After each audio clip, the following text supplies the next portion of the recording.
अकेले रहना क्यों ज़रूरी होता है? अकेले रहने से मन जो है शांत होता है। आप एकांत में समय बिताएं। एकांत में जब समय बिताएंगे तो आपको पता चलेगा कि जो मन में उमंग उथल पुथल जो चल रहा था वो कहीं ना कहीं आपके दिमाग का ही उपज था। और बहुत सारे विचार जब मन में एक साथ आते हैं तो हमारा मन विचलित होता है। आप जब भी समय मिले एकांत में प्रकृति की गोद में बैठने का प्रयास करिए। नदियों किनारे, पेड़ों के नीचे, पर्वतों के नीचे आप पर्यावरण के बीच में रहिए, प्रकृति के बीच में रहिए और एकांत में बैठकर अपने मन को एकाग्रचित करके ध्यान लगाएं।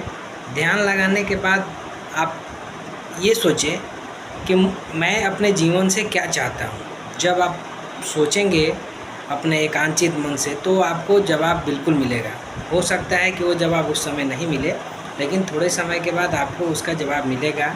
और जब जवाब मिलेगा तो आपको अपने दिमाग की जो उलझनें थी वो धीरे धीरे सुलझने लगेगी और कहीं ना कहीं आप ये महसूस कर पाएंगे कि आपका मन चित्त जो है वो धीरे धीरे शांत हो रहा है और आप अपना मन जो है आगे की चीज़ों में सही तरीके से नई सोच के साथ आप अपने मन को एकाग्र कर रहे हैं। किसी भी काम को अगर एक पर एक करना चाहेंगे तो नहीं हो पाता है। उसको आप नंबर सिस्टम से एक एक करके अगर सुलझाने का प्रयास करेंगे तो दुनिया का कोई भी परेशानी है, बड़ा से भी बड़ा परेशानी हो, वो सुलझ जाता है। लेकिन एक ही साथ बहुत सारा काम लेकर बैठ जाएंगे तो परेशानी कभी भी सुलझ नहीं पाएगी और आपको कहीं ना कहीं उलझन ही बना देगी।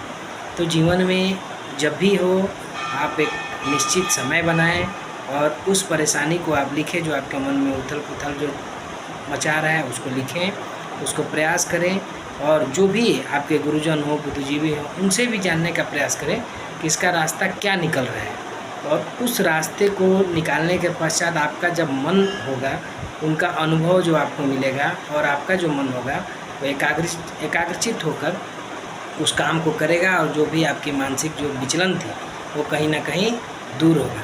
पशुओं से प्रेम करिए, नदियों से प्रेम करिए, जो भी छोटे हैं लोग हैं उनका आदर सम्मान करिए, किसी की बातों को अपने दिल में मत लगाइए, भगवान के प्रति आस्था रखिए, मन में 1% भी निराशाजनक भाव मत आने दीजिए। इस तरीके से आप अगर करते हैं, अपने दैनिक दिनचर्या को सही करते हैं, अपनी मानसिक स्थिति को सही करके चलते हैं तो कहीं ना कहीं आपका रास्ता खुलेगा और आप जो है कहीं ना कहीं इस जो भी आपका समाज है, जो भी आपका परिवार है, उसमें आप कहीं ना कहीं चमकते हुए दिखेंगे और आपका आने वाला जो कल है वो आपका होगा।